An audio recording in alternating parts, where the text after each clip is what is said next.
મનનો મોરલિયો તારું નામ, મારી ઝૂંપડીએ આવો મારા રામ.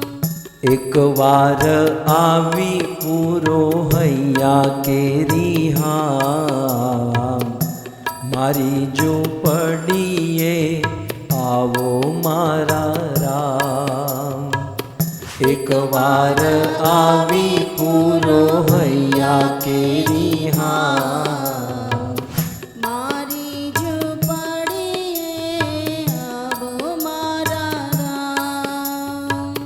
સૂરજ ઉગે ને મારી ઉગતી રે આશા, સૂરજ ઉગે ને મારી ઉગતી રે આશા, સંધ્યા ઢળે ને મને મળતી નિરાશા. સંધ્યા ઢળે ને જય હો. મને મળતી નિરાશા. રાત દિવસ હું તો જોઉં તારી વાટ, મારી ઝૂંપડીએ આવો મારા રામ.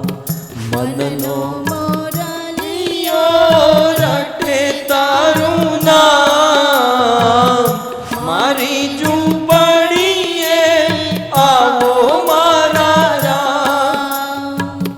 એક વાર આવી પૂરો હૈયા કેરી હામ, મારી ઝૂંપડીએ આવો મારા રામ. આરે આંખલીએ હવે ઓછું દેખાય છે, આરે આંખડીએ મને ઓછું દેખાય છે. દર્શન વિના મારું મનડું મૂંઝાય છે, દર્શન વિના મારું મનડું મૂંઝાય છે. નહીં રે આવો તો વાલા જાશે મારી લાજ, મારી ઝૂંપડીએ આવો મારા રામ. મનનો મોરલિયો રટે તારું નામ, મારી ઝૂંપડીએ આવો મારા રામ. એક વાર આવી પૂરો હૈયા કેરી હામ, મારી ઝૂંપડીએ આવો મારા રામ. એક વાર વાલા તારી ઝાંખી જો થાય, એકવાર વાલા તારી ઝાંખી જો થાય, આંસુના બિંદુથી ધોઉં તારા પાયે, આંસુના બિંદુથી ધોઉં તારા પાયે. માંગુ સદા તારા ચરણોમાં વાસ, મારી ઝૂંપડીએ આવો મારા રામ. મનનો મોરલિયો રટે તારું નામ, મારી ઝૂંપડીએ આવો મારા રામ. હરે કૃષ્ણ હરે કૃષ્ણ, કૃષ્ણ કૃષ્ણ હરે હરે, હરે રામ હરે રામ, રામ રામ હરે હરે. કૃષ્ણ ગાઈએ હરે કૃષ્ણ કૃષ્ણ કૃષ્ણ હરે હરે હરે રામ હરે રામ, રામ રામ હરે હરે. હરે Hare Krishna, Hare Krishna, Krishna Krishna, Hare Hare, Hare Rama, Hare Rama, Rama Rama, Hare Hare, Hare Krishna, Hare Krishna Krishna, Hare Hare, Hare Rama, Hare Rama, Rama Rama, Hare Hare. Hare Krishna, Hare Krishna, Krishna Krishna, Hare Hare, Hare Rama, Hare Rama, Rama Rama, Hare Hare, Hare Krishna. गाइए भाव से। Krishna Krishna, Hare Hare, Hare Rama, Hare Rama, Rama, Hare Hare.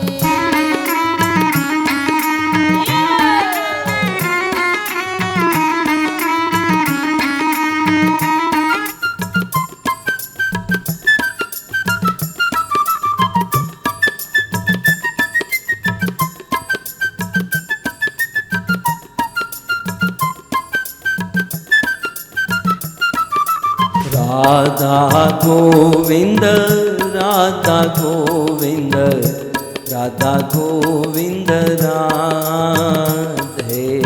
Radha Govinda, जय Shri Shri Radha Govind. Radha Govinda Radhe. आहा जगन्नाथ, जगन्नाथ, बलदेव जय सुभद्रा। जय जगन्नाथ। बलदेवा जय सुभद्रा। रघुपति राघव राजा राम, पतित पावन सीताराम। रघुपति राघव राजा राम, पतित पावन सीताराम।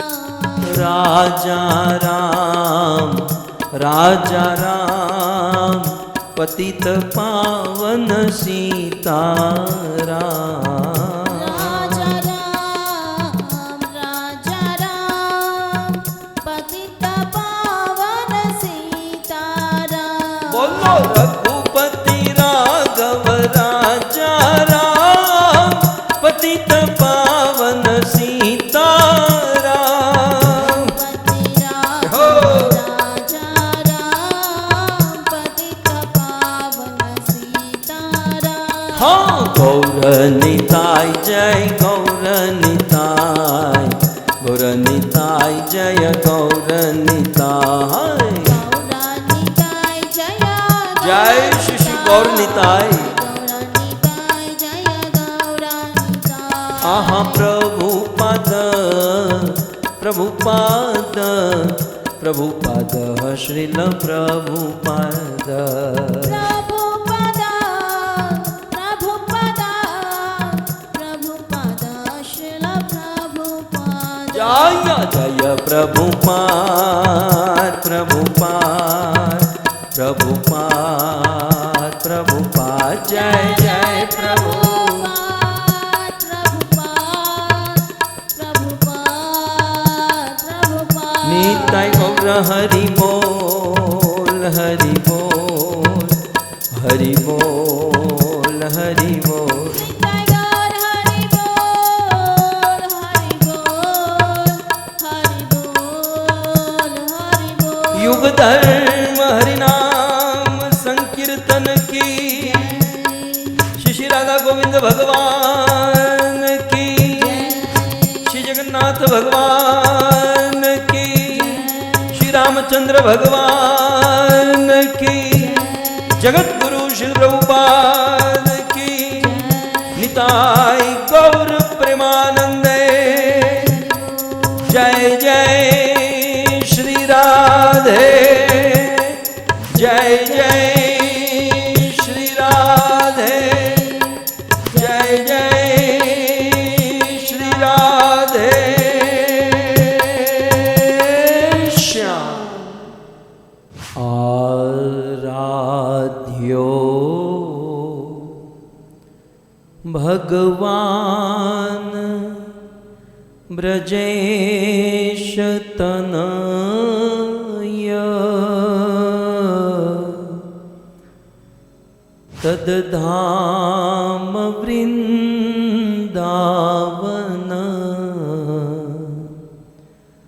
रम्या काचिदुपासना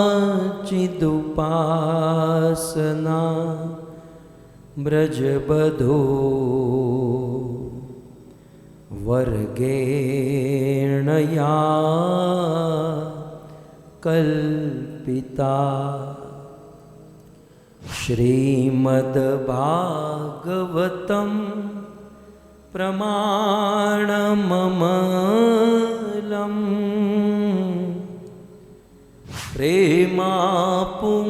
प्रेमापुमर्तो महान् श्री चैतन्य महाप्रभु मतमिदं तत्रादरो नः पर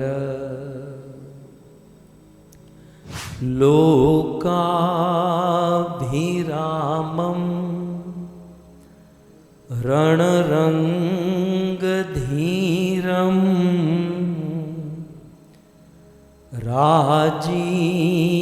राजीवनेत्रं रघुवंशनाथं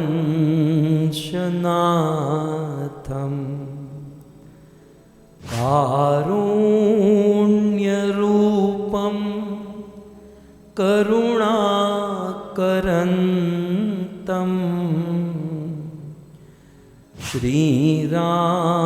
श्रीरामचन्द्रं शरणं प्रपद्ये करारविन्दे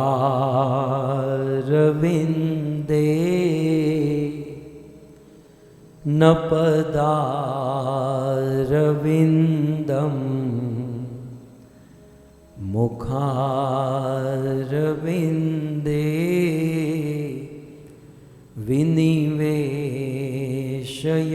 विनिवेशयन्तं वटस्य पत्रस्य पुटे शयानं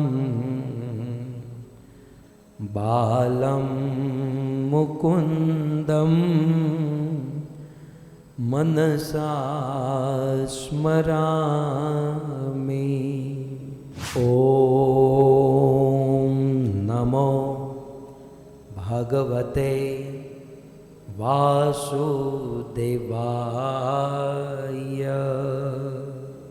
ॐ नमो भगवते वासुदेवाय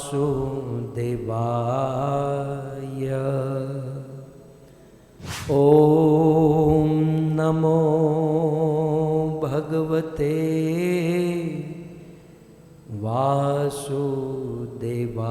वासुदेवाय जय जय श्री राधा रमण जय जय नवल किशोर जय गोपी चित चोर प्रभो जय जय माखन चोर जय जय माखन चोर श्री कृष्णचंद्र भगवान की जगत गुरु श्रील प्रभुपाद की श्री रामचंद्र भगवान की। उपस्थित भगवत कथा अनुरागी पधारे हुए भक्त वृंद, इस सभा को परम सुशोभित करने वाले हमारे अंतर्राष्ट्रीय कृष्ण भावनामृत संघ इस्कॉन के वरिष्ठ भक्तगण, दूर दूर से, देश विदेश से, फेसबुक, यूट्यूब आदि के माध्यम से बड़ी भारी मात्रा में इस कथा का श्रवण करने वाले समस्त श्रोतागण एवं अपने पावन पूर्वजों की स्मृति में, जैसे कि केवट की तरह जगत गुरु शिल प्रभुपाद जी के चरण धोने वाले हमारे दामजी बापा, दूधी माता, कांजी भाई, जया बहन, छोटू भाई, जसू बहन और प्रभुदास भाई, ऐसे पूर्वजों का स्मरण करते हुए ये सुंदर कथा का आयोजन करने वाले ऑस्ट्रेलिया निवासी, यूके निवासी और केनिया निवासी हमारे नवीन भाई, रंजन बहन, रमेश भाई, मुरली बहन, अरविंद भाई, इंदिरा बहन, शोभा बहन, हमारे प्रभुदास भाई, रासेश्वर कृष्ण प्रभु, आप सभी भक्तों का श्री राम कथा के, भगवत कथा के षष्ठ दिवस में पुनः एक बार हार्दिक स्वागत एवं आप सब के चरणों में हमारा प्रणाम। राधे श्याम, जय सिया राम। गत सत्र में हमने सुना, फाइनली आखिर केवट ने प्रभु को अपनी नौका में बिठा ही दिया और फिर केवट भगवान राम, लक्ष्मण, जानकी को नौका विहार कराता है। हे मेरी नैया में लक्ष्मण राम, गंगा मैया धीरे बहो। मेरी नैया में लक्ष्मण राम, गंगा मैया धीरे बहो। कौन की है नैया, कौन की है गंगा, कौन की है नैया, कौन की है गंगा। केवट की है नैया, भगीरथ की गंगा। केवट की है नैया, भगीरथ की गंगा। हो राजा दशरथ के, राजा दशरथ के लक्ष्मण राम, गंगा मैया धीरे बहो। राजा दशरथ के लक्ष्मण राम, गंगा मैया धीरे बहो। कहा करे नैया, कहा करे गंगा। कहाँ करे नैया, कहाँ करे गंगा। पार करे नैया, पाप हरे गंगा। पार करे नैया, पाप हरे गंगा। आए भक्त हित लक्ष्मण राम, गंगा मैया धीरे बहो। आए भक्त हित लक्ष्मण राम, गंगा मैया धीरे बहो। इस प्रकार सुंदर भजन गाते हुए, आनंद कराते हुए केवट नौका चला रहा है। नौका में भी बहुत सुंदर संवाद जो कल हम सब ने श्रवण किया, और फिर फाइनली अंततः केवट गंगा पार करके परली पार, गंगा के उस पार प्रभु को पहुंचा देता है। और गंगा पार करके फिर क्या घटना हुई, सुनिए गोस्वामी जी के लेखनी से हम इस बात को समझें। उतरी ठाड़ भये सूर शरीरेता, सिय राम गुह लखन समेता। जब गंगा पार हो गए तो उतरी ठाड़ वह सुर सरी रेता, तो नौका में जो लोग बैठे थे वो सुर सरी गंगा के तट पर जो रेत थी उस रेत पर नीचे उतरे। अब नौका में चढ़ने का क्रम तो नहीं लिखा है, लेकिन उतरने का क्रम गोस्वामी जी लिखते हैं कि उस नौका से सबसे पहले कौन उतरे, तो कहते सिंह। भगवान रामचंद्र ने नौका में से सबसे पहले सीता जी को उतारा। अब सीता जी को पहले क्यों उतारा, इसके अनेकों कारण, उसमें चला जाऊंगा तो फिर हमारी कथा अधूरी रह जाएगी, इसलिए हम इसको संवरण करें हो सके उतना। तो पहले सीता जी को उतारा, फिर राम स्वयं उतरे, फिर गुह निषाद राज गुह उतरे, फिर लक्ष्मण उतरे और अंत में केवट उतरा। तो सिंह, राम, गुह, लखन और फिर केवट, इस प्रकार से ये सब लोग उतरे हैं। और जैसे ही केवट नीचे उतरा तो गोस्वामी जी आगे कहते हैं, केवट उतरी दंडवत किन्हा। नौका से उतरकर केवट ने सबसे पहला काम क्या किया, भगवान रामचंद्र के चरणों में अष्टांग लेट गया, दंडवत करने लगा। अब देखिए यहां पर एक चीज समझने लायक, अब तक केवट प्रभु को प्रणाम नहीं किया था, अभी तक केवट ने प्रणाम नहीं किया था। लेकिन जब सेवा हो गई, जब भगवान नौका से उतर गए, बाद में केवट ने प्रणाम किया। इसके दो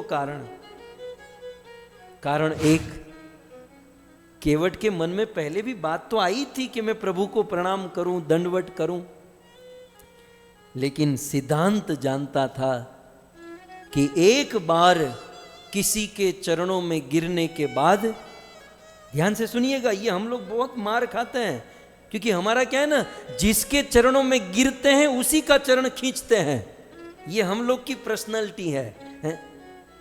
हे प्रभु प्रभु प्रभु, आप सीनियर डिवोटी वरिष्ठ चरणों में गिरते हैं और पीठ पीछे उन्हीं की निंदा, उन्हीं की ईर्ष्या, उन्हीं को गिराने का काम करते हैं। ये हमारा, आप लोगों का नहीं है, हम जैसे लोगों का।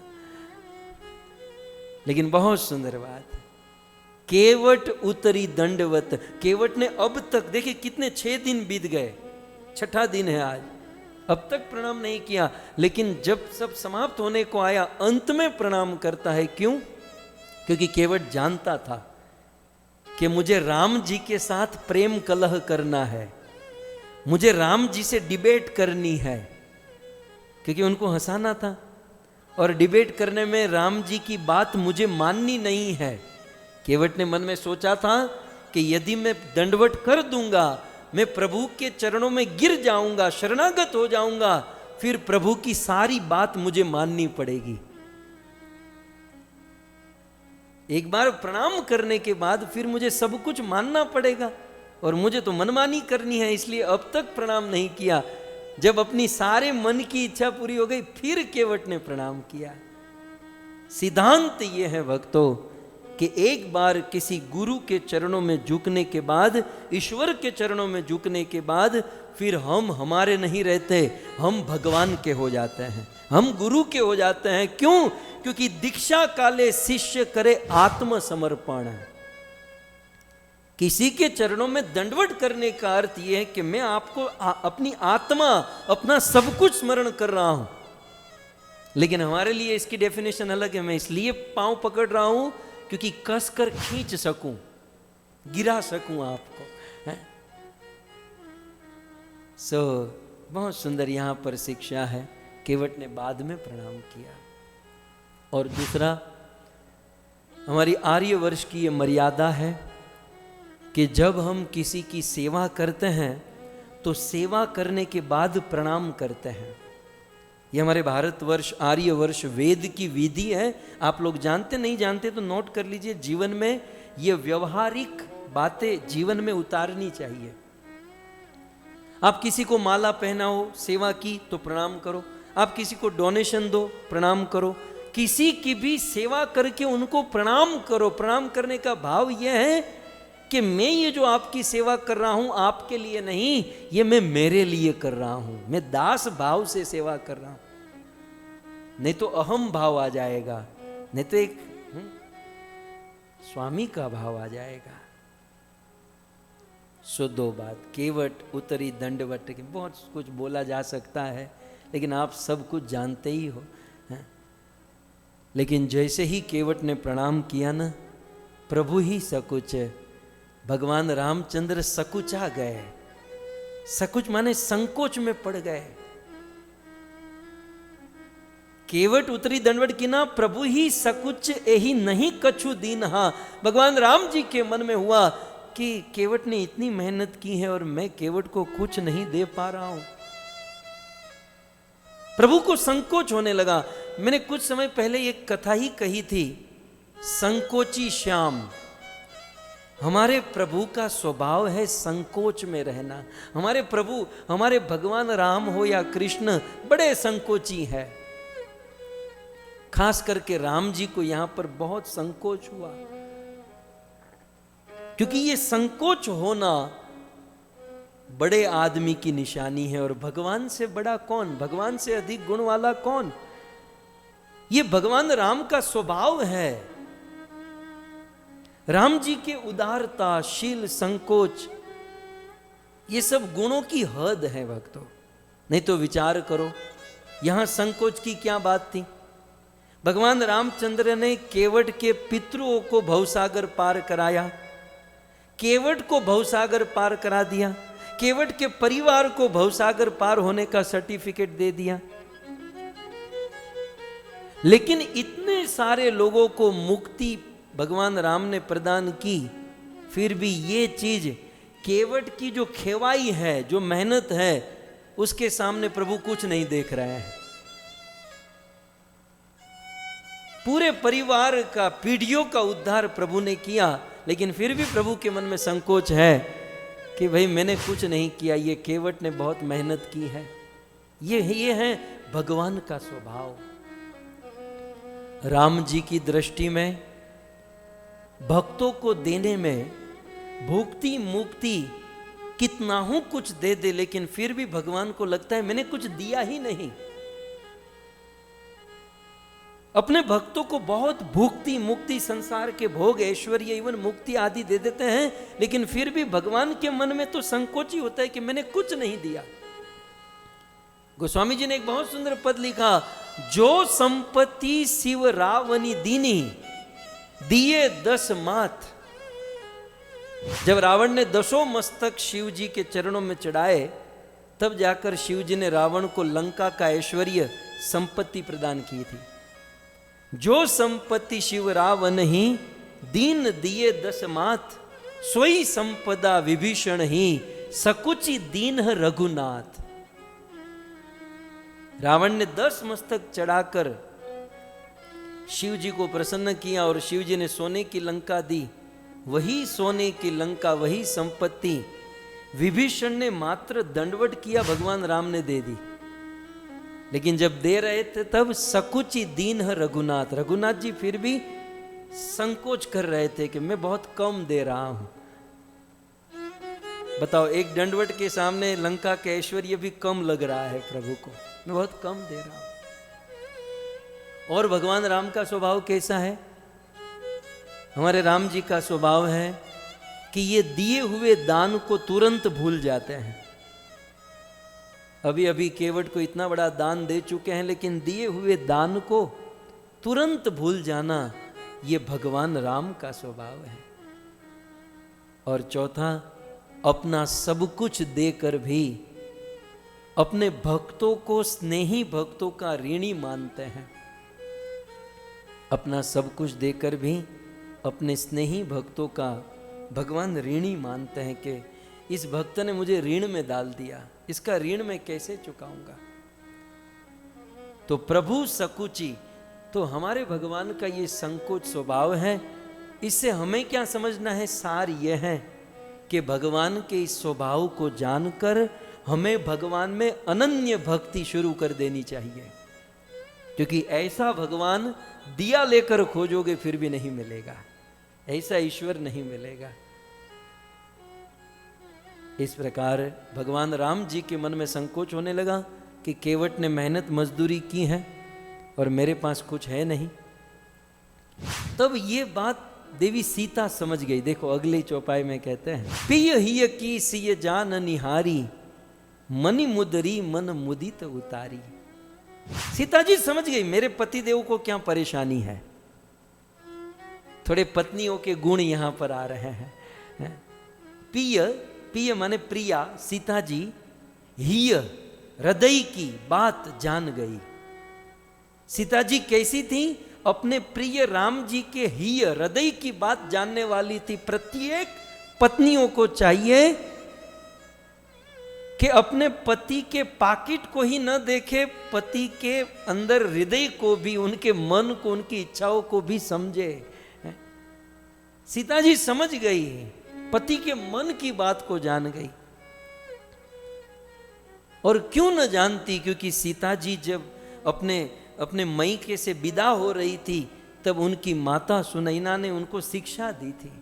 सास ससुर गुरु सेवा करहु, पति रुख लागी आयसु यनु सरहु। जब सीता जी की माता उनको विदा कर रही थी तब विदा करते समय उन्होंने खास कहा था कि बेटा ससुराल में जा रही हो तो तुम्हारा धर्म है सास ससुर और गुरु की सेवा करना, और पति रुख लागी, अपने पति के रुख को समझकर, पति को बोलने की जरूरत ना पड़े कि मेरे लिए ये लाओ, मेरे लिए ये बनाओ।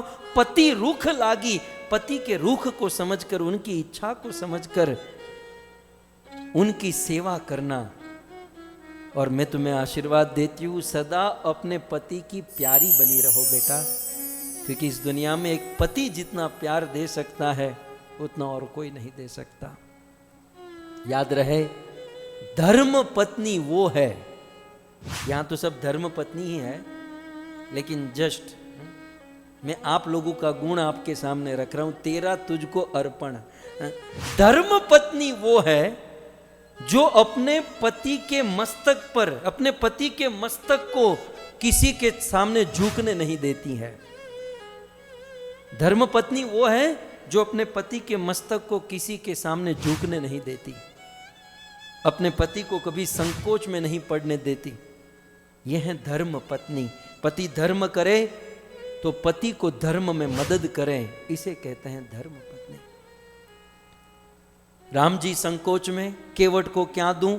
सीता जी मन की बात समझ गई और सीता जी के हाथों में, राम जी के पास तो कुछ था ही नहीं, सीता जी के हाथों में सोने की मुद्रिका थी। वो सोने की मुद्रिका निकाली और राम जी को प्रदान की।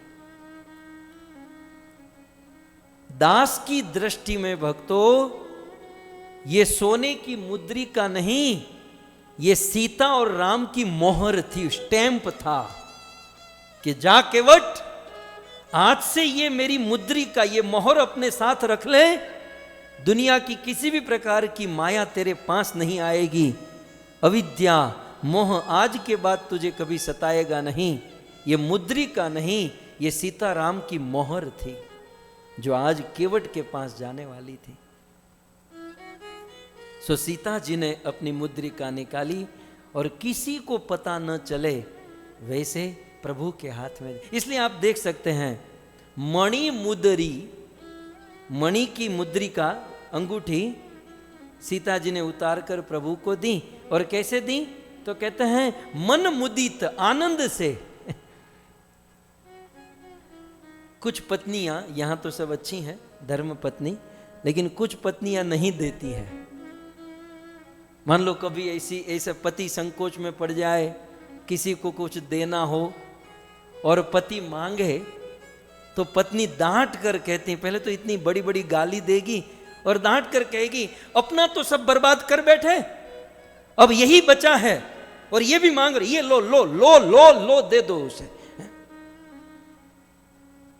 लेकिन यहां पर ऐसी बात नहीं है। यहां पर प्रसन्नता से, मुदित आनंद से दे रही है। और दूसरी कैटेगरी की होगी तो क्या कहेगी,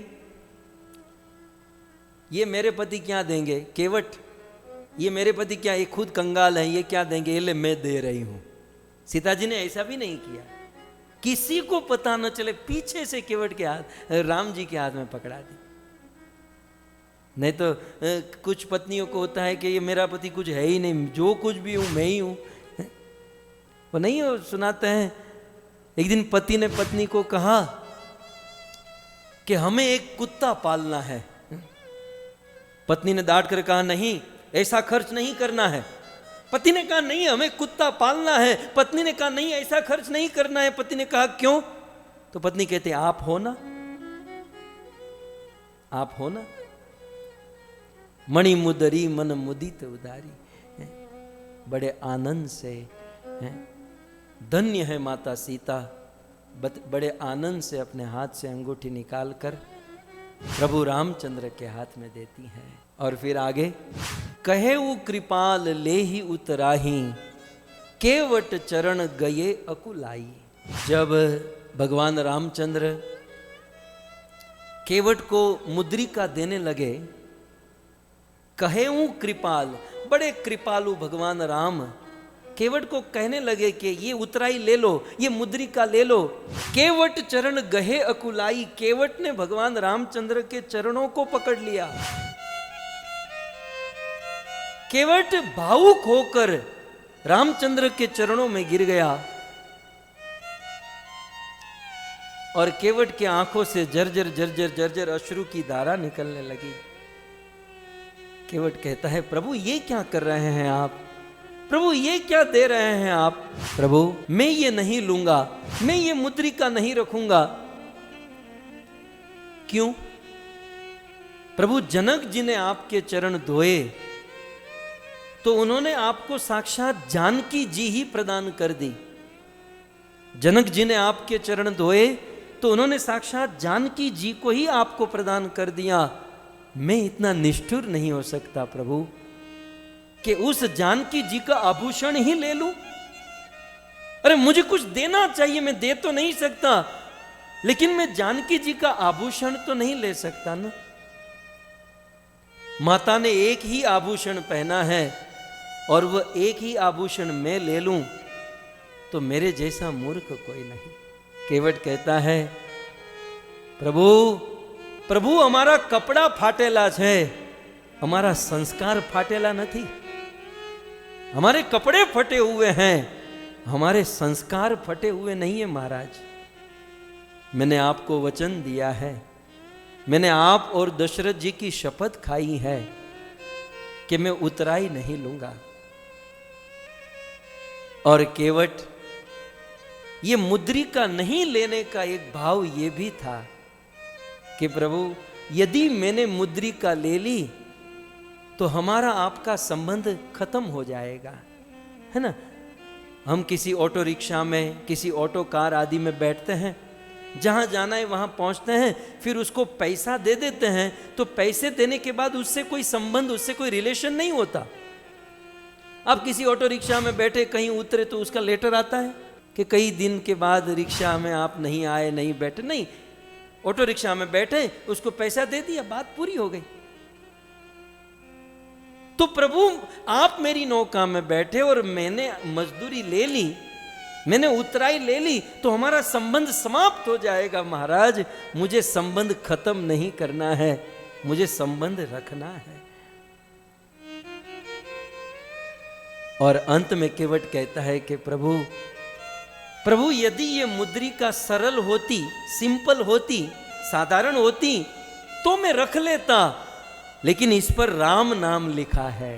प्रभु राम नाम लिखा है, राम को बीका नहीं जाता प्रभु, राम को बांटा जाता है। ये मुद्रिका पर मेरा अधिकार नहीं है महाराज। तब राम जी कहते हैं केवट कुछ तो ले लो, कुछ तो रख लो। केवट भावुक होकर रोते हुए भगवान से कहता है, नाथ आज मैं काहूं न पावा, मीटे दोष दुख दारिद दावा। नाथ आज मैं काहूं न पावा, मीटे दोष दुख दारिद दावा। आइए इस चौपाई का अर्थ मैं थोड़ी देर के बाद करूंगा। फिलहाल हमारे बीच में स्वामी केशवानंद जी महाराज पधारे हैं। पूज्य स्वामी केशवानंद जी महाराज का परिचय और उनका हमारे बीच में आना और उनका आशीर्वचन देना, ये हमारे लिए, खास करके महाराज मेरे लिए बहुत बड़े सौभाग्य की बात है। वैसे संतों का शरीर तो दिव्य होता है, परंतु स्वामी केशवानंद जी महाराज का शरीर, भारत बिहार में इनका जन्म हुआ और पूज्य स्वामी जी 1970 वे लंदन में आए हैं। देखिए, संतों को कहीं जाने की आवश्यकता रहती ही नहीं है, और कोई संत कहीं जाता है तो मात्र हम जैसे गृहस्थियों का उद्धार करने के लिए। स्वामी जी महाराज 1970 में लंदन में आए और लंदन में उन्होंने दामजी दादा, दामजी देवजी पटनी के दूसरे बेटे छोटू भाई से उनका संपर्क हुआ, जिनको हम कथा के प्रारंभ में देखते हैं। और लंदन में फिर देर रात तक धर्म के सिद्धांतों पर, शास्त्रों पर, वेदों पर स्वामी जी महाराज के साथ चर्चाएं होने लगी। स्वामी जी का ज्ञान अद्भुत, प्रकांड विद्वान और हृदय में भाव और भक्ति भरी हुई। लंदन के जितने भी भक्त इनके संपर्क में आने लगे, पारस और संत में बड़ो अंतर जान, पारस लोहे को कंचन करे, संत करे आप समान, दिन दुगनी रात चौगुनी। स्वामी केशवानंद जी महाराज से सब लोग प्रभावित होने लगे। और फिर फाइनली छोटू भाई ने एक दिन स्वामी जी को दामजी बापा से मिलाया। दामजी बापा ने अपने घर पर आमंत्रित किया। उस समय ये नैरोबी में थे। उनका प्यार, सम्मान, स्वागत किया गया और दामजी भाई और दूधी बहन को माता पिता के समान सम्मान और प्यार करने लगे, प्रेम देने लगे। बापूजी कहा करते थे, हमने सुना। और मुझे बहुत अच्छा लगा कि हमारे पूज्य स्वामी केशवानंद जी महाराज द्वारिका में एक बहुत सुंदर आश्रम की स्थापना किए, जहाँ पर निराधार हैं, जो माता पिता अपने बच्चों को छोड़ देते हैं, या जिन बच्चों के माँ बाप नहीं होते हैं, ऐसे बच्चों की सेवा करने का संकल्प लिया। प्रोजेक्ट की शुरुआत हुई द्वारिका में। बहुत सुंदर यह स्थान बनाया गया। जब शुरू किया तब 2 बच्चे थे। आज 800 से भी अधिक ऐसे बच्चों को पनाह देकर, उनकी शिक्षा, उनकी विद्या, उनको संस्कार देकर बहुत ऊंचे पद पर, पोस्ट पर इन बच्चों को पहुंचा दिया। ऐसे कई सारे बच्चे हैं जो विश्वविद्यालय में बहुत उच्च डिग्री प्राप्त कर चुके हैं। तो इस प्रकार ऐसे सन्यासी संत स्वामी केशवानंद जी महाराज आज हमारे बीच में उपस्थित हैं। आइए महाराज श्री के श्रीमुख से हम कुछ आशीर्वचन सुने और अपने जीवन को धन्य करें। यदि महाराज जी का परिचय देने में मुझे कुछ त्रुटि हो गई हो, कुछ कमी रह गई हो तो क्षमा कीजिएगा। और मैं निवेदन करूंगा हमारे नवीन भाई, रमेश भाई, अरविंद भाई या फिर प्रभुदास भाई को कि मेरी गलती को सुधार दीजिएगा। अब निवेदन करूंगा स्वामी जी महाराज को, श्री केशवानंद स्वामी जी महाराज कृपया करके हमारे बीच में आए और हमें आशीर्वचन प्रदान करें। केशवानंद स्वामी महाराज। महाराज श्री, आप व्यासपीठ के ऊपर विराजमान हैं। आप व्यास स्वरूप हैं। आपके चरणों में द्वारिका से कोटि कोटि प्रणाम करता हूँ, क्योंकि व्यासपीठ ऊपर जे विराजे हैं वो व्यास के स्वरूप हैं। व्यासाय विष्णु रूपाय, ये व्यास विष्णु के स्वरूप हैं। दामजी देव जी परिवार और मेरे संबंध के 50 साल हो गए। द्वारका के विषय में भी आपने थोड़ी चर्चा की, मेरे विषय में भी चर्चा की और सब कुछ आपने कहीं दिया। अब आपने इतने अच्छे शब्दों में मेरा परिचय दिया और दामजी देव जी परिवार के बच्चे बच्चे, योगेश योगी तो बहुत ही छोटे थे, सभी बच्चे छोटे छोटे थे, तब से उनके साथ मेरा संबंध है। 5 पुत्र और 6 पुत्रियों के पिता माता बापूजी, दामजी बापा और मेरी मातृ स्वरूपा दूधी माँ। इनका स्वरूप, इनके चरित्र, इनके व्यवहार, इनके संस्कार की ऊंचाई, इनकी पवित्रता के विषय में जितना कहूं उतना कम है, क्योंकि मैंने बहुत निकट से देखा है। कोई अभिमान नहीं, विनम्रता की सीमा, कुछ घमंड नहीं और उदारता का पराकाष्ठा। दानवीर, धर्मवीर, कर्मवीर और चरित्रवान ऐसे महापुरुष जो हमेशा विनम्र रह के ही और संतों की सेवा करते रहे। परम पूज्य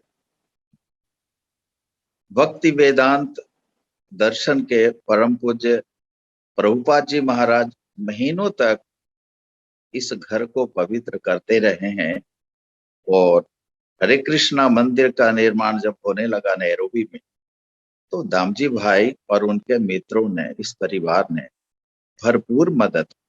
छोटू भाई की चर्चा भी आपने की।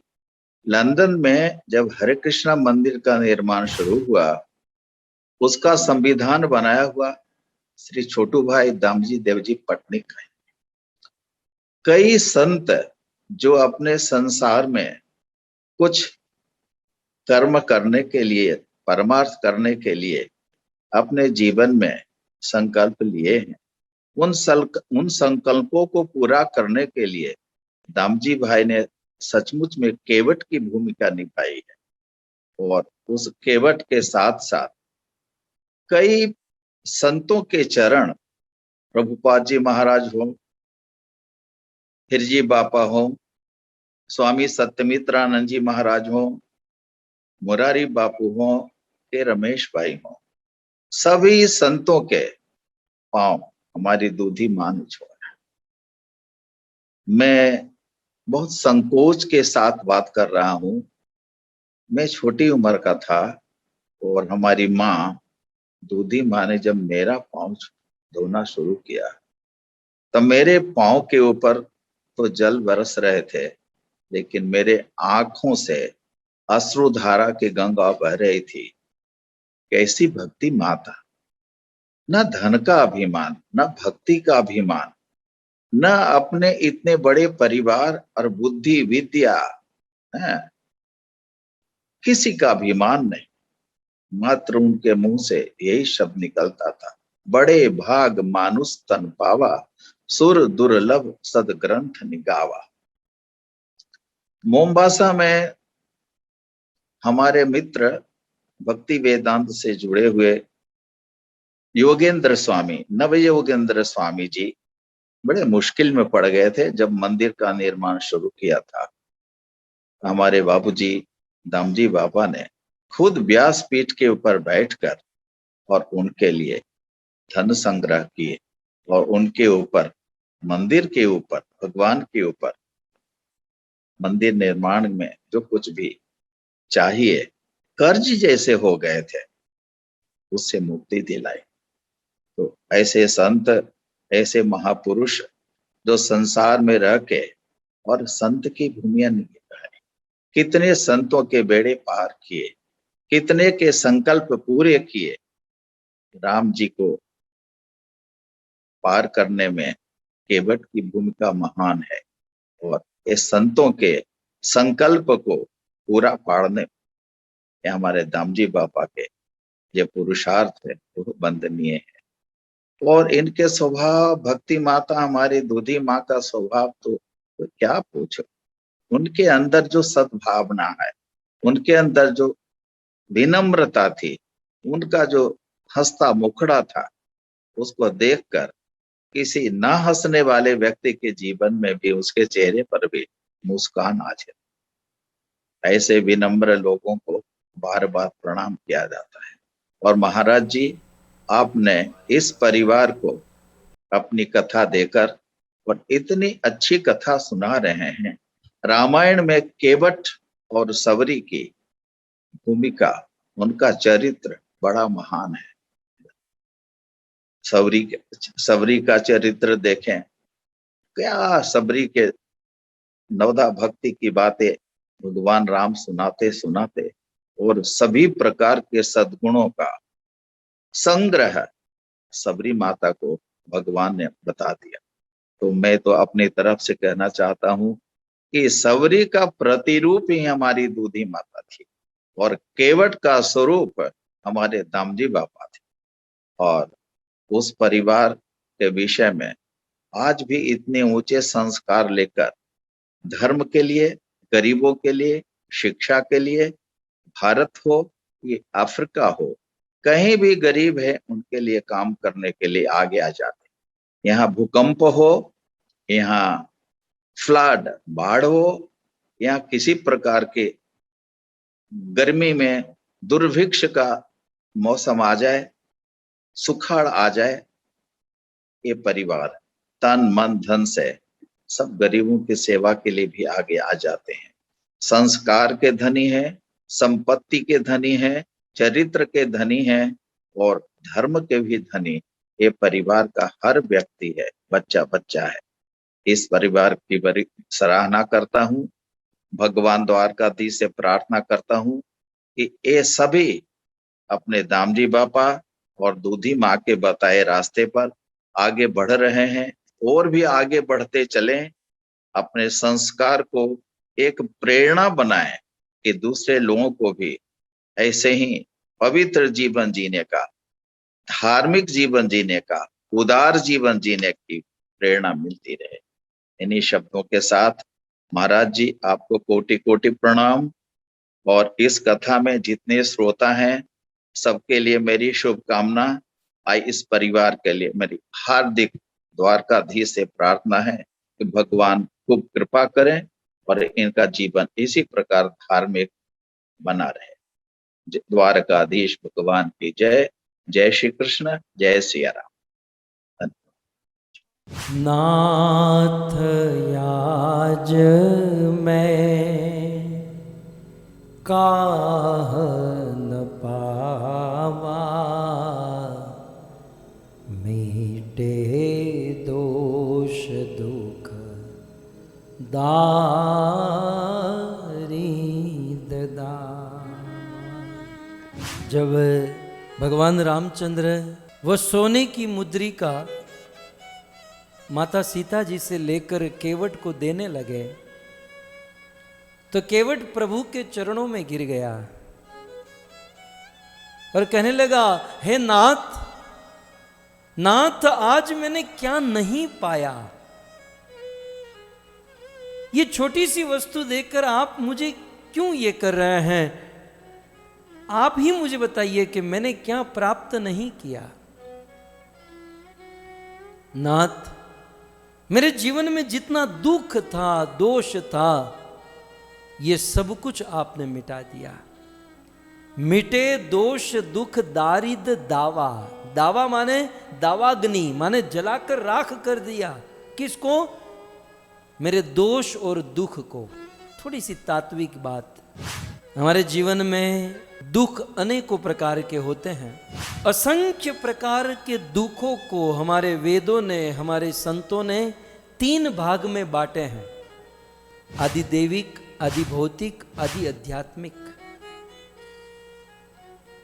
और फिर यदि प्रश्न हो कि दुख का कारण क्या है, तो दुख का कारण है दोष, जो यहां पर लिखा है, दोष और दुख।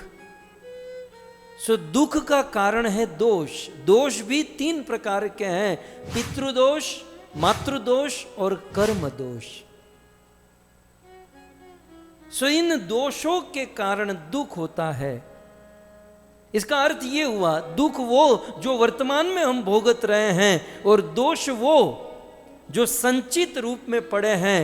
लेकिन हे नाथ, आज आपने मुझ पर कृपा की, और कृपा करके मेरे सारे दुख और दुख की जो जड़ है, दुख का जो स्रोत है, उस दोष को भी जलाकर राख कर दिया।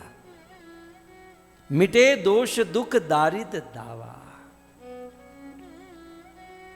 आपके चरण स्पर्श से मेरे दुख और दोष मिट गए महाराज। और इतना ही नहीं, मेरी दरिद्रता खत्म हो गई। क्योंकि हम गरीब लोग जानते हैं कि ये गरीबी कितना बड़ा दुख होता है। गरीब आदमी बोलता नहीं, लेकिन जीवन में एहसास करता है। इसी रामायण में लिखा, नहीं दरिद्र सम दुख जग माही। भौतिक दृष्टि से देखा जाए तो इस दुनिया में दरिद्रता जैसा और कौन सा दुख। लेकिन नाथ, आज आपने दारिद दावा, मेरी दरिद्रता मिटा दी। मान लो भगवान रामचंद्र केवट से पूछे कि भाई मैंने ये सब कैसे मिटाया, दोष दुख और दरिद्रता मैंने कैसे मिटाई? तब केवट कहता है कि आपने मेरे पितृ का उद्धार किया। मेरे पितृ का उद्धार करके पितृ दोष मिट गया। जो अर्दाली में कहते हैं ना दोष, मेरे पितरों का उद्धार करने से पितृ दोष मिट गया। आपने मेरी अटपटी बातों को सुनकर मेरी ओर मुस्कुराए, तो आपके मुस्कुराने से दुख मिट गया। दुख दावा। और प्रभु, आपने मुझसे नाव मांगी, मांगी नाव न केवट आना। अखिल ब्रह्मांड नायक भगवान ने मुझसे नाव मांगी, तो मेरी दरिद्रता खत्म हो गई, मेरी गरीबी चली गई, क्योंकि भगवान ने मुझसे मांगा। इसका अर्थ तो यही हुआ ना कि मैं भगवान से भी बड़ा हो गया। आपने दरिद्रता मिटा दी। बहुत काल में कीनी मजूरी, आज दीन विधि बनी भली भोरी। हे नाथ, अनंत अनंत काल से हम मजदूरी करते आए हैं। हम तो मजदूर लोग अनेक समय से मजदूरी कर रहे हैं, लेकिन अनंत जन्मों की मजदूरी का फल आज मुझे प्राप्त हो गया। विधाता ने आज मेरे सारे जन्मों की मजदूरी का फल दे दिया है महाराज। तो राम ने कहा अब कुछ नहीं चाहिए, कुछ तो लो, कुछ तो मांगो। केवट कहता है, अब कछु नाथ न चाहिए मोरे, अब कछु नाथ न चाहिए मोरे, दीन दयालय नुग्रह तोरे, दीन दयालय नुग्रह तोरे। हे नाथ, अब कछु नाथ न चाहिए मोरे, अब मुझे कुछ नहीं चाहिए। क्यों नहीं चाहिए? प्रभु आप ही मुझे बताइए, मेरे नाथ आप ही मुझे बताइए, आप गंगा के इस पार कैसे आए? भगवान राम ने कहा नाव में बैठकर। नाथ आप गंगा के इस पार कैसे आए? नाव में बैठकर। हे नाथ नौका किसकी थी? बोले तुम्हारी। तो नाथ आप ही बताइए, नैया मेरी पार लगी है कि आपकी? हे नाथ आप पार होने के लिए नहीं आए, आप हमको पार करने के लिए आए। नाथ आपने हमें पार कराया, उतराई तो मुझे आपको देनी चाहिए, उल्टे आप मुझे उतराई दे रहे हैं। अब कछु नाथ न चाहिए मोरे। दूसरा कारण बताते हैं कि प्रभु आपने कभी ऐसा सुना है कि समान धंधे वाले से कोई एक दूसरे से पैसा ले? नाई से न नाई लेत, धोबी से न धोबी लेत, देके मजदूरी मेरी जाति न बिगाड़िए। आपने कभी सुना कि कोई नाई दूसरे नाई से पैसा लेता है? नहीं। एक नाई का बाल बढ़ गया तो दूसरा नाई काट देता है, और उसका बढ़ गया तो इसका काट देता है। आपने कभी सुना कि एक डॉक्टर दूसरे डॉक्टर से पैसे लेते? नहीं। इसको बुखार आया तो ये इंजेक्शन मार देता है, इसको आया तो ये मार देता है। आपने कभी सुना कि एक सोनी दूसरे सोनी से पैसा लेता है? नहीं। इसके पास माल नहीं तो बाजू की दुकान से लेकर चिपका देता है, और उसके पास नहीं तो ये यहां से लगा देता है। फिर आपस में फिर दोनों समझ लेते हैं। नाई से न नाई लेत, धोबी से न धोबी लेत, देके मजदूरी मेरी जाति न बिगाड़िए। आए प्रभु मेरे घाट तो पार में उतार दिनू, जब आहूं तोरे घाट तो पार मोहे उतारिए। प्रभु मुझे आपसे इतना ही कहना है कि नाई से नाई पैसा नहीं लेता, दोनों एक दूसरे का काम कर देते हैं। डॉक्टर से डॉक्टर पैसा नहीं लेता, दोनों एक दूसरे का काम कर देते हैं। ठीक उसी प्रकार हम दोनों केवट है। सो प्रभु मैंने मेरा काम कर दिया, मैंने आपको गंगा पार करा दिया, अब आप अपना काम शीघ्र अति शीघ्र कर दीजिएगा, माने आप हमें भवसागर को पार करा दीजिएगा। भगवान कहते हैं लेकिन केवट मैं अपने आप को ऋणी समझता हूं, यदि तुम कुछ नहीं लेते हो तो मैं अपने आप को ऋणी मानता हूं। केवट ने बहुत सुंदर कहा, अपने को ऋणी समझते हो तो ऋण तुम वहीं चुका देना। शेर सुनिए, अपने को ऋणी समझते हो तो ऋण तुम वहीं चुका देना। मैंने तुमको पार किया है, तुम मुझको भी पार करा देना। मैंने तुमको पार किया है, तुम मुझको भी पार करा देना। प्रभु वैसे मुझे आपसे मांगना तो था, परंतु जब से आपने मुझसे मांगा है तो मैंने मांगने का प्लान ही कैंसिल कर दिया। क्यों?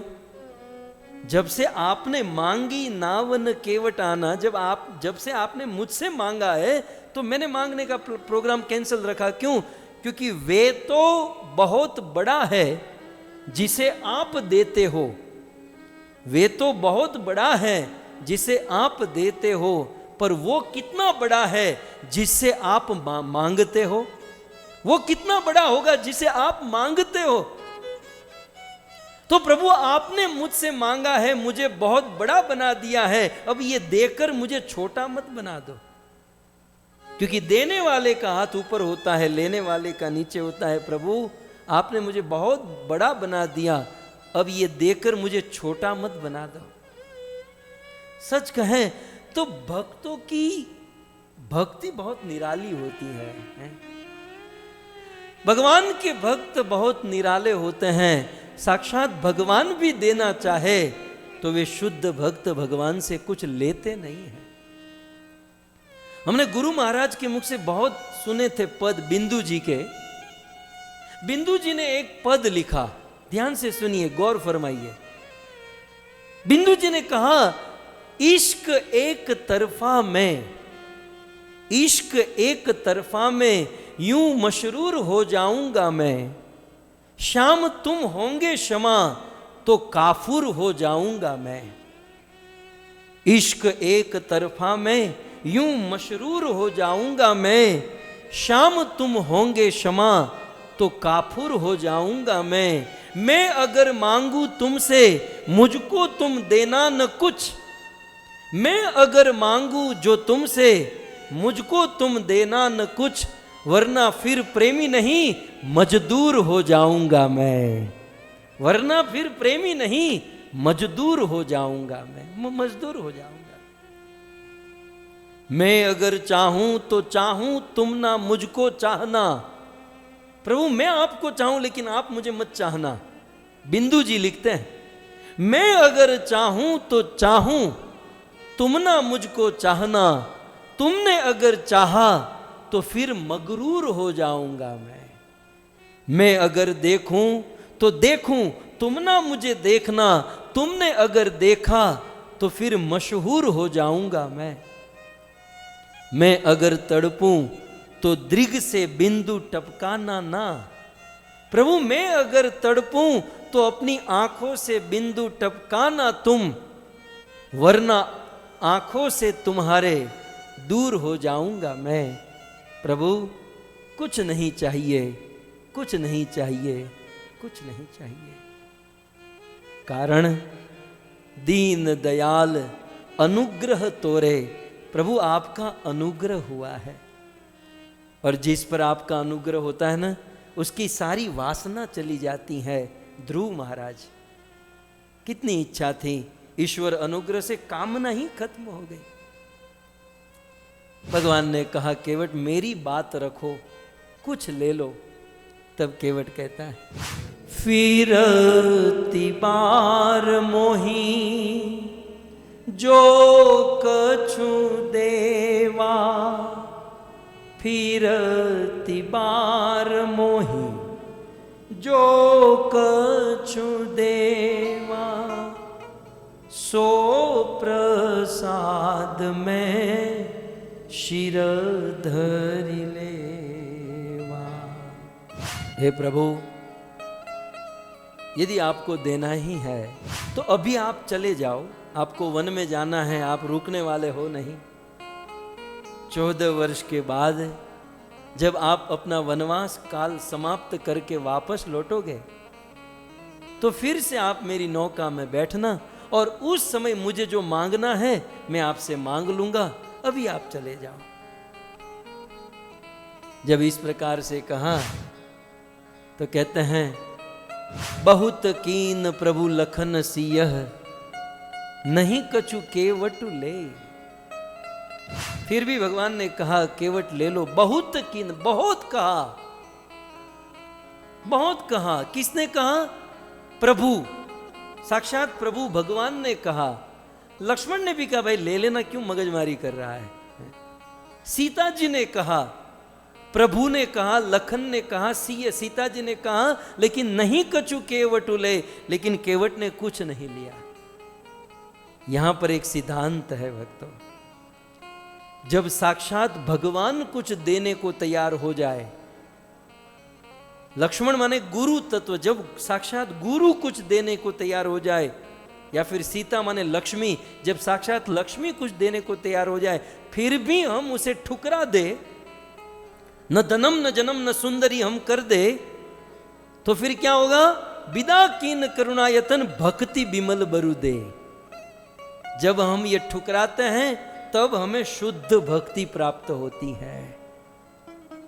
भक्ति के मार्ग में प्रलोभन से यदि हम आकृष्ट हो गए तो भक्ति से, सच्ची भक्ति से हम दूर हो जाएंगे।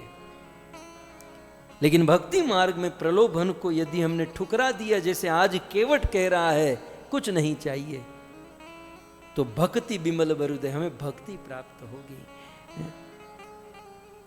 यहां पर भगवान रामचंद्र को करुणा यतन कहा गया। भगवान राम कैसे करुणा यतन, ये विशेषण भगवान को दिया गया इसलिए क्योंकि आज तक जो भक्ति भगवान ने नारद और सनकादिकों को नहीं दी थी, नारद और सनकादिक को जो भक्ति दुर्लभ है, ऐसी विमल भक्ति का वरदान भगवान राम ने केवट को दे दिया। ये साधारण, देखिए साधारण भक्ति तो हम सब लोग कर लेते हैं, भक्ति के नाम पर क्या करते हैं परमात्मा ही जानता है। लेकिन यहां साधारण भक्ति की बात नहीं है, भक्ति विमल, विमल भक्ति, बिना मल वाली भक्ति, माने निर्मल भक्ति। साधारण भक्ति तो हम कर लेते हैं, लेकिन निर्मल भक्ति तो मात्र भगवान की कृपा से ही प्राप्त हो सकती है। ईश्वर अनुग्रह से ही विमल भक्ति मिलती है। ऐसी प्रेमा भक्ति, शुद्ध विशुद्ध विमल भक्ति केवट पा गया। भक्ति विमल बरुदे। किसी ने पूछा केवट को इतना जल्दी वरदान कैसे मिल गया? तो शास्त्र की एक नीति है, अदानस्य प्रदानस्य कर्तव्य सेव कर्मण क्षिप्रम एव प्रकर्तव्यम कालो विवर्ति तदस। किसी को कुछ देना लेना हो तो वह तुरंत हमें दे देना चाहिए। यदि ज्यादा समय बिताएंगे तो वह 3 गुना देना पड़ता है। तो भगवान केवट को कुछ मुद्रिका देना चाहते थे, मना किया, तो शुद्ध भक्ति का वरदान भगवान ने तुरंत दे दिया, नहीं तो कुछ ज्यादा ही देना पड़ता था। तो भक्ति विमल बरुदय, भगवान ने केवट को शुद्ध भक्ति देकर विदा कर दिया। लेकिन जब भगवान जाने लगे तो केवट चरणों में गिर गया और केवट भगवान के चरणों में गिरकर मूर्छित हो गया। भक्तों 6-6 दिन से हम केवट चरित्र सुन रहे हैं ना, आपका पता नहीं, लेकिन मुझे इस चरित्र को समाप्त करने की इच्छा नहीं हो रही है। मेरे मन में भी एक तड़पन हो रही है कि बस हम ये चरित्र समाप्त कर देंगे। जब इस चरित्र को सुनने में इतनी आसक्ति और इतना रस भाव, साक्षात केवट की क्या स्थिति हुई होगी। भगवान जब चलने लगे, नौका से उतरकर भक्ति का वरदान देकर केवट ने चरण पकड़ लिए, वह आदमी मूर्छित हो गया। जैसे तैसे होश संभाला, प्रभु नहीं है। जैसे तैसे केवट अपनी नौका लेकर अपने घर पर वापस आया, लेकिन भक्तों नौका को अपने घर के खूंटे से बांध दिया। आज के बाद केवट ने जीवन में फिर कभी भी इस नौका को चलाई नहीं। केवट ने नौका चलाना छोड़ दिया।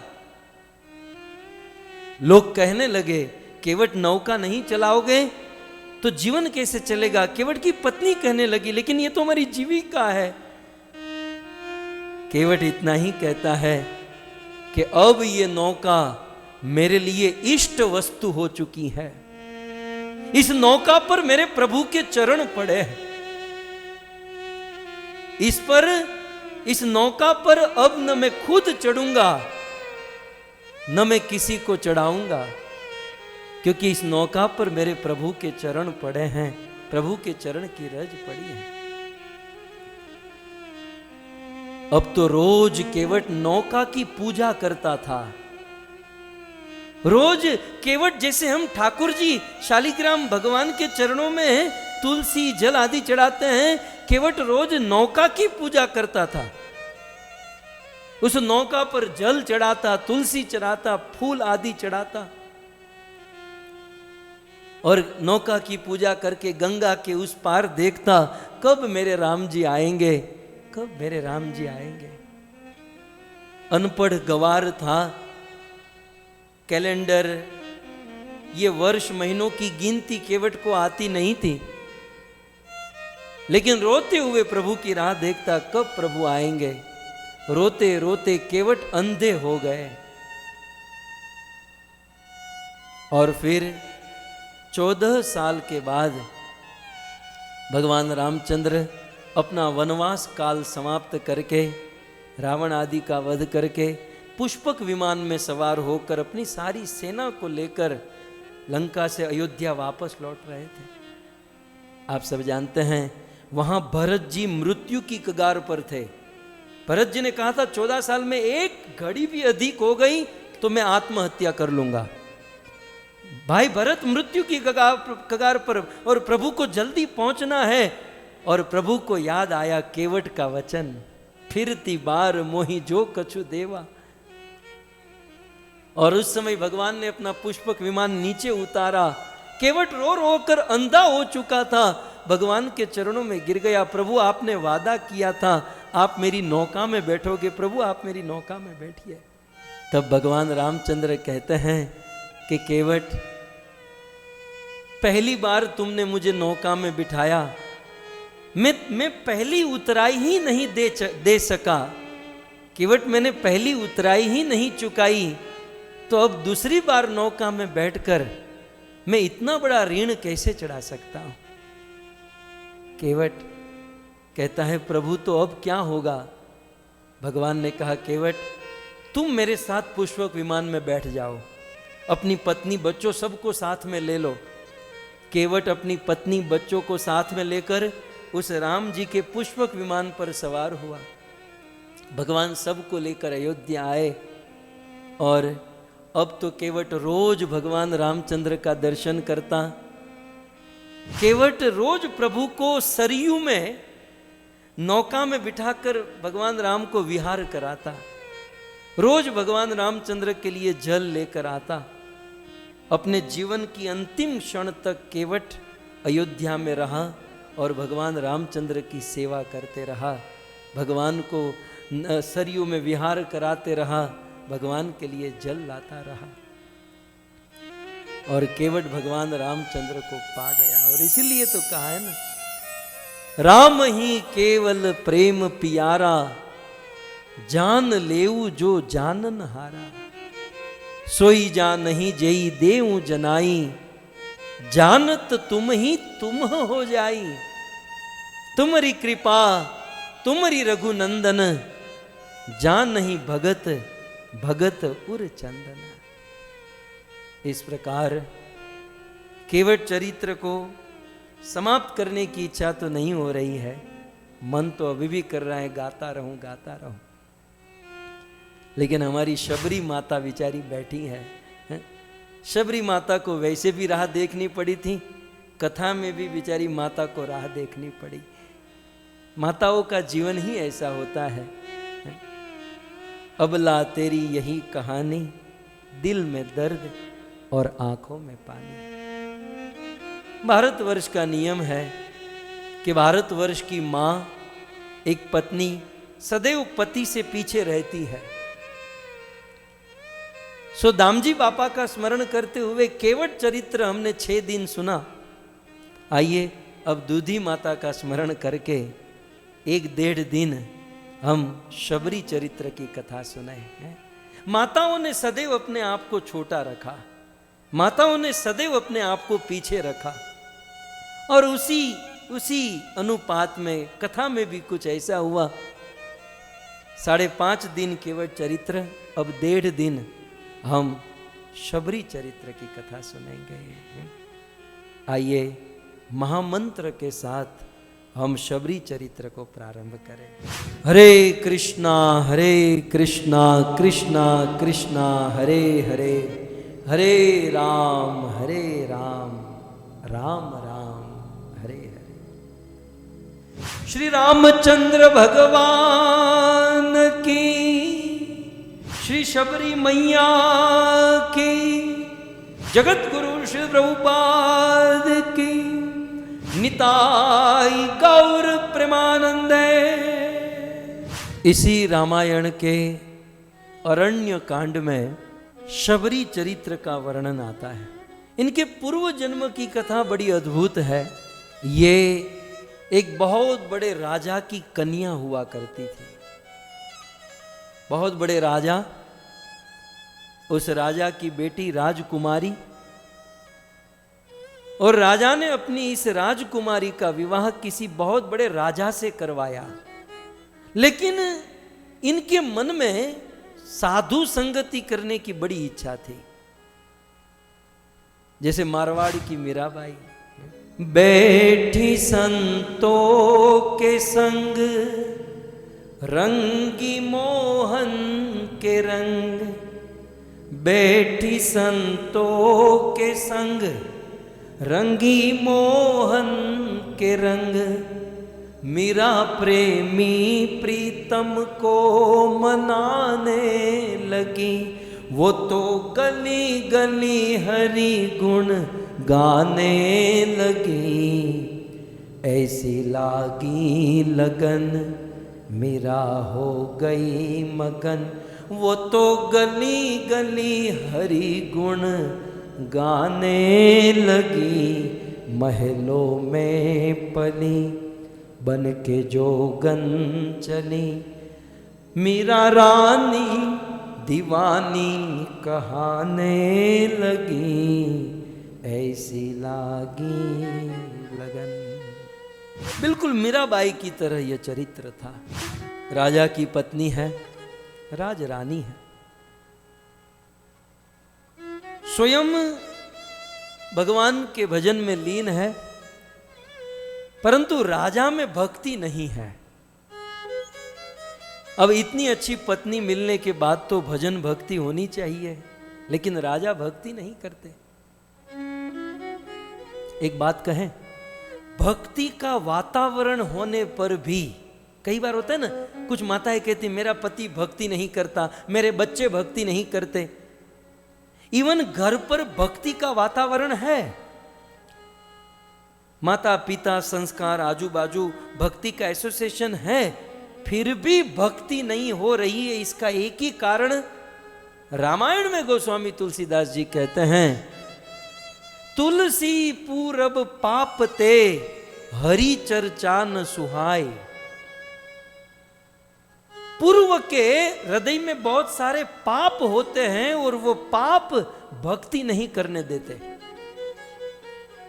आप कहीं से ऊपर से गिर जाओ, माथा पटको अपने बच्चों के साथ, पति के साथ, पत्नी के साथ, क्योंकि उसके हृदय में पाप भरे हैं और वो पाप भक्ति नहीं करने देते, कथा नहीं सुनने देते। कुछ लोग कथा में नहीं आते बेचारे।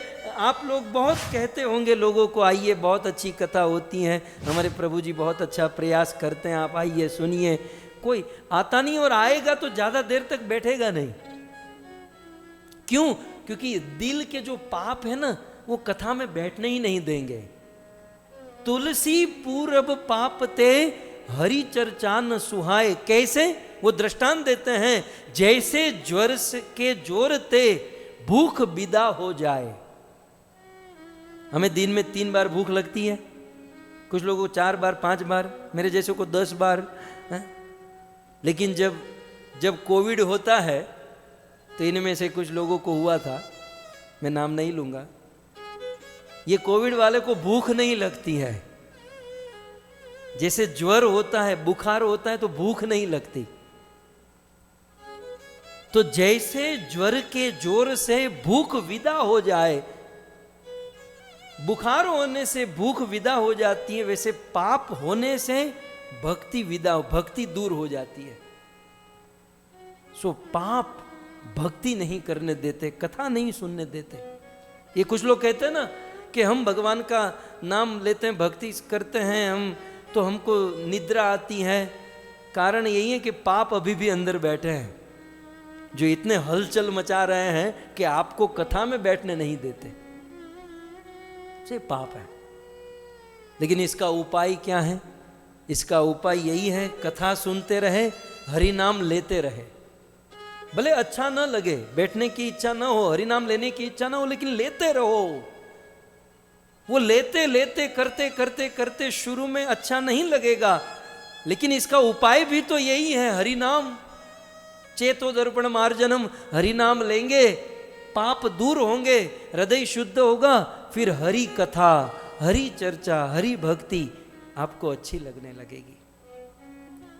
मैं तो यह जिक्र कर रहा था, सतयुग में उस राजा की बेटी, राजा की पत्नी भजन करना चाहती हैं, सत्संग करना चाहती हैं, लेकिन राजा नहीं। और उसी समय कुंभ का मेला लगा। कहां? तीर्थराज प्रयाग में। भरद्वाज मुनि बस ही प्रयागा, जहाँ भरद्वाज मुनि का आश्रम, अक्षय वट वृक्ष का दर्शन, वेणी माधव नील माधव का दर्शन। प्रयाग में तीर्थ कुंभ मेला लगा और इस रानी ने कहा कि हम उस कुंभ में स्नान करने जाएंगे। कुंभ स्नान के बहाने सत्संग हो जाएगा। देखिए ये कुंभ तो एक बहाना, कुंभ का वास्तविक उद्देश्य सत्संग है, वैष्णवों का एसोसिएशन। हम कुंभ में जाएंगे। तब राजा ने कहा कोई बात नहीं देवी, मैं नहीं आऊंगा, तुम जाओ, कुंभ में जाना है। लेकिन राजा ने अपने अनुचरों को कह दिया कि जाओ, मेरी पत्नी कुंभ में जाएगी तो सारी व्यवस्था कर दो।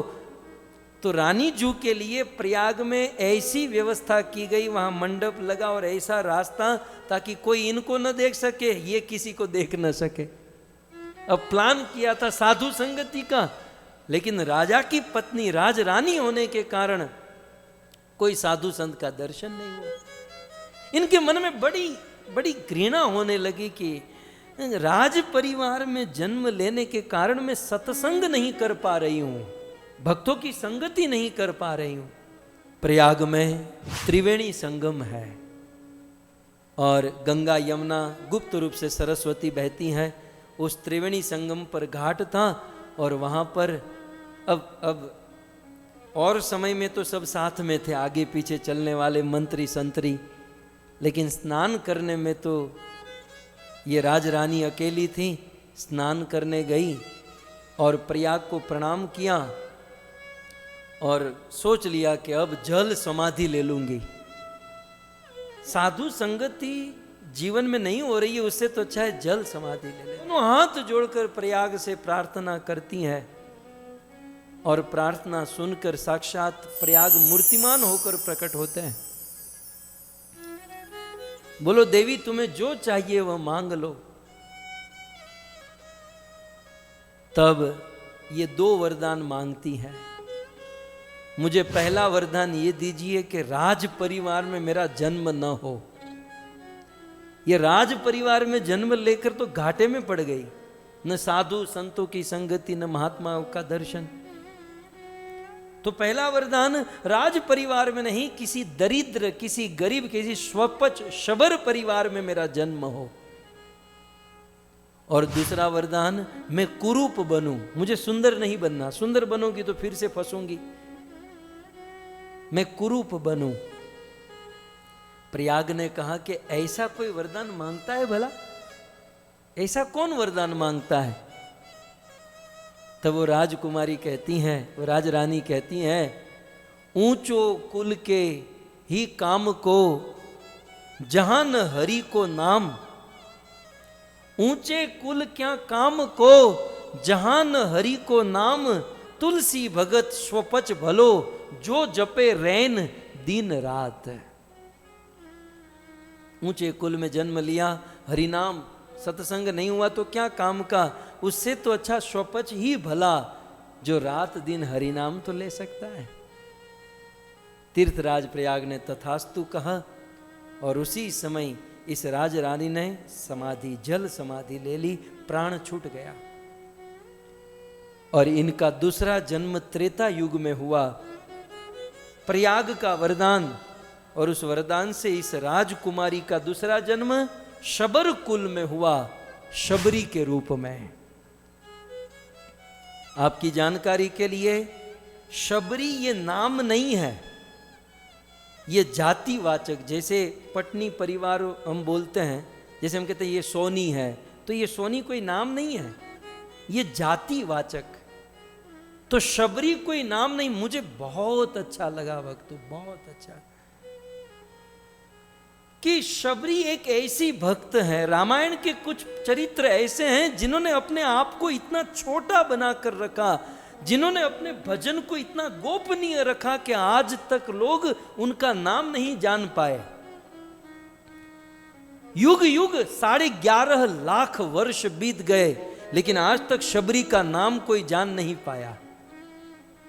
दूसरा चरित्र केवट, अभी अभी जिसकी कथा हमने समाप्त की, केवट भी जातिवाचक नाम है, ये कोई स्पेसिफिक नाम नहीं है। केवट का नाम आज तक कोई नहीं जानता है। तीसरा निषाद राज गुह, ये गुह भी कोई नाम नहीं है, इन भक्तों ने अपने भजन को बहुत सीक्रेट रखा, अपने आप को बहुत छोटा बना कर रखा। मैंने पहले ही कहा, मैं आप लोगों की बात नहीं, मैं मेरी बात करता हूं कि हम लोग भजन कुछ करते नहीं है, छपाते बहुत है, छापते बहुत है कि हम ये हैं। लेकिन धन्य है शबरी, आज तक उसका नाम कोई, धन्य है केवट, धन्य है निषाद राज। शबर कुल में एक शबरी का जन्म हुआ और 16 साल की उम्र हुई और शबरी के विवाह की तैयारी आ गई। शबरी के विवाह की तैयारी होने देते हैं। इस कथा को कल हम सुनेंगे कि किस प्रकार से बेचारी अब जन्म हुआ है और आज ही उनको परिवार से अलग कर देना ठीक नहीं है, तो उनको परिवार में रहने दो, थोड़ा लाड प्यार होने दो, फिर कल हम इस कथा को हम आगे श्रवण करेंगे। आप सभी भक्तों का भूरी भूरी धन्यवाद और विशेष धन्यवाद पटनी परिवार का, दामजी बापा, दूधी माता के इस परिवार को, कांजी भाई, जया बहन, छोटू भाई, जसू बहन, प्रभुदास भाई, इन सारे पितरों के पावन स्मृति में यह सुंदर कथा का आयोजन करने वाले हमारे यजमान परिवार, नवीन भाई, रंजन बहन, रमेश भाई, मुरली बहन, अरविंद भाई, इंदिरा बहन, शोभा माता, आप सभी भक्तों को भूरी भूरी धन्यवाद। आइए जय जयकार करते हुए हम आज के सत्र को विराम करें। ग्रंथराज श्रीमद् भागवतम महापुराण की, श्री रामचंद्र भगवान की, जगत गुरु श्री प्रभुपाद की, निताय गौर प्रेमानंदे। जय जय श्री राधे, जय जय श्री राधे, जय जय श्री राधे श्याम।